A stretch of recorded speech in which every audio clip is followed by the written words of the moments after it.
Sony's, this is like the second real big hack that Sony's had in the last couple of years. There was a big one a couple of years back with the PlayStation Network, but Oh this yeah. time Sony was hacked, and what they had happened was a number of their unreleased movies had basically been filtered onto the web.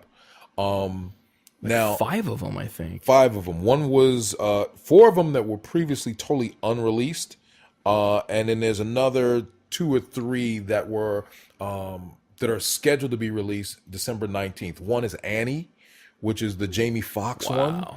Wow. I went on to the torrent sites and I saw them there. They're posted. There, tons of people are basically downloading it. Well, you could look. I mean, you can do a Google search and see what stuff's being torrented. So it's like everywhere. But the one that was huge was Fury.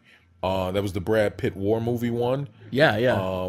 There was another one called. Oh, that wasn't out. That's out. That's actually out. It was in the theaters, but the DVD hasn't been released yet. Oh wow! In the download Downloads. It was Okay. well over. I think it was like well over 1 million people had downloaded it already. So, but is it? It's not available like on iTunes or. No. Not at Okay, all. so that's just okay. So I mean, Wow. it was four movies that basically are going to take a huge hit. The last four, About Alice with Julianne Moore, Annie, which with Jamie Foxx. I can't remember the fourth one right now, but that's going to be huge in terms of damaging their Christmas release. Now, here's the funny thing. The FBI has gotten into the whole mix trying to find out exactly who it was who hacked them. Because they not only stole a number of movies, they also stole internal Sony files and so forth. Why Sony was hacked is now the big question. I don't know if you remember, there's a new movie coming out called The Interview Yes. that's by Seth Rogen. I can't stand his movie. And James Franco. Yep. And in that movie, The Interview, is about two journalists who go to North Korea to basically assassinate Kim Jong-un. Now, when this was announced and the plot of the movie went out, a lot of the North Koreans were pissed off. They were like, this isn't, an act of war. I can't believe that they're actually making a movie about someone trying to kill our glorious leader. So the initial speculation was it was a group of North Korean hackers who tapped into Sony and stole these files as a way of punishing Sony for producing this movie. I can't imagine if it is North Korean hacker, which just sounds that out loud sounds hilarious to me.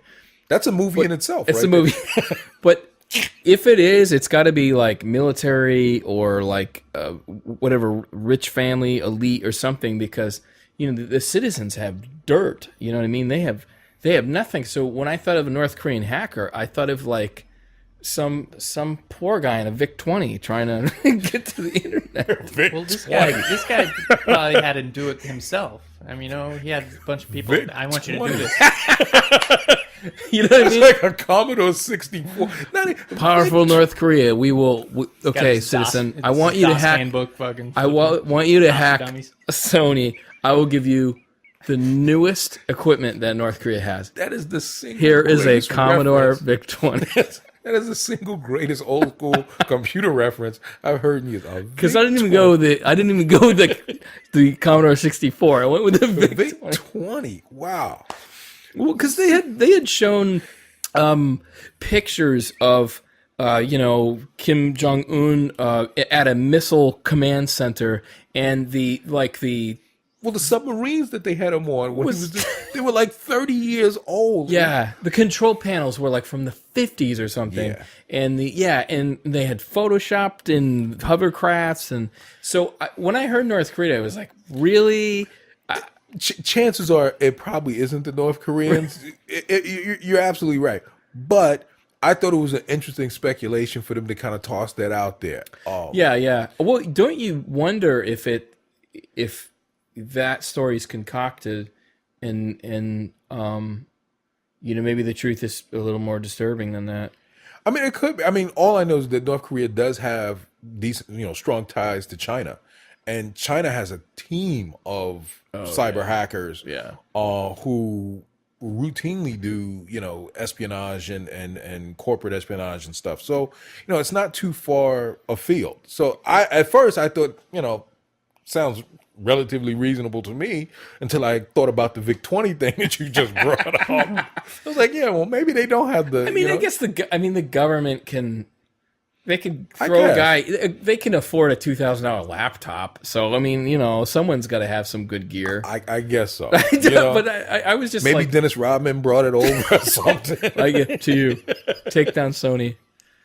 So, but it is funny. That's the second time Sony got nailed. But, yeah, whoever did this has a serious beef against Sony because they not only stole the movies, they stole like a ton of like internal files and documents. Oh yeah. And they did like this 24 gigabit data dump onto the web about internal files. And it was funny because there was a lot of staffers who had sent internal memos, like just kind of like really vetching over the movies, like why do we keep producing like these really like crappy Adam Sandler movies, and we really need, and it was like really disgruntled staffers. And I think a lot of really suspect accounting practices. They said, I'm pretty sure. Yeah. Which I mean, everyone fucking knows that. And people have known that for probably the last 50 years. Is that when like the franchise Men in Black, when there was a writer's strike that went on, and the writer's like, well, we want some money, and their accounting practices are horrible because according to studios, the Men in Black franchise has never made a profit. Are you serious? Well, because it brought in probably $1 billion, but what they keep rationalizing costs or billing internally, paying this guy, this guy, and so they never reach profitability. And it's the same deals that I've gotten in through my distribution companies. Is they set a really high recuperation number and keep rationalizing costs. Right. So you never recoup any of the costs, so you never make a dime. No, and everyone knows that the studio's books are dirtier than shit. But I don't know that this much accounting information has ever been like blatantly put on the web. So there could be a can of worms there. And then also I heard that this is maybe the first 25 gigs of stuff or whatever out of I think 100. Really? I because I went on the Sony site today to see what new movies they're releasing. Yeah. To see what's kind of, because if this is just like the first wave, the movies that are supposed to like drop before Christmas, I'd be interested to see like what are the movies that are coming down the pike. Right. I think it's wrong for corporate espionage and stuff like this to take place. Mm-hmm. However, there's a part of me that hopes that it does hurt Sony enough that they give away the rights to Spider-Man back to Marvel.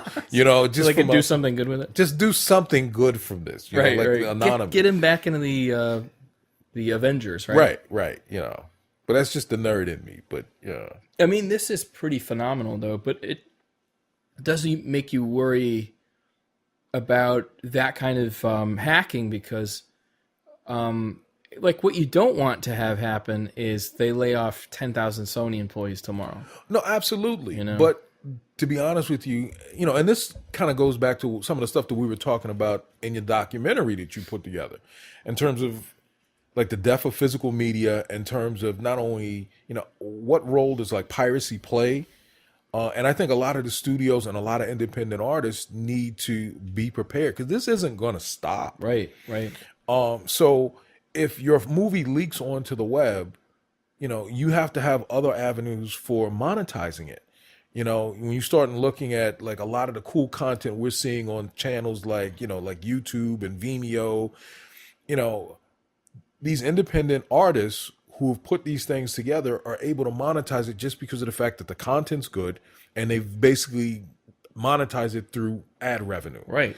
We were looking at that one just a few minutes ago, that superpower beatdown for incredible, yeah, awesome. Right, where Batman will take out Darth Vader any time of the week. But man, I was curious about that because when I watched it, I was like, Batman is because I know enough about you to know like you like Darth Vader, but you fucking love Batman, and it's like kind of like I was like, what? Who's he gonna side with? Because that's like I don't know, watching your relatives fight or something. It's got to be. Oh, that's fun.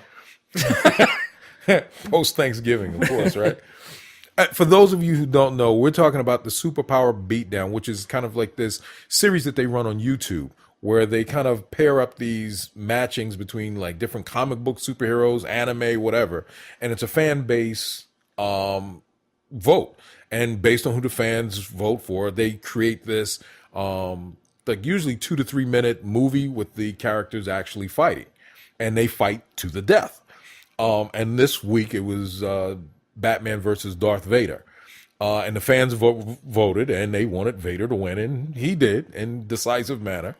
But in previous ones, they've had like Batman versus Wolverine, Superman versus Thor. You know, they've had all of these, and that's usually the thing that's really cool is that the special effects for an independent production are Really pretty good, yeah. pretty Pretty darn damn good. Just under that like Hollywood quality. Right.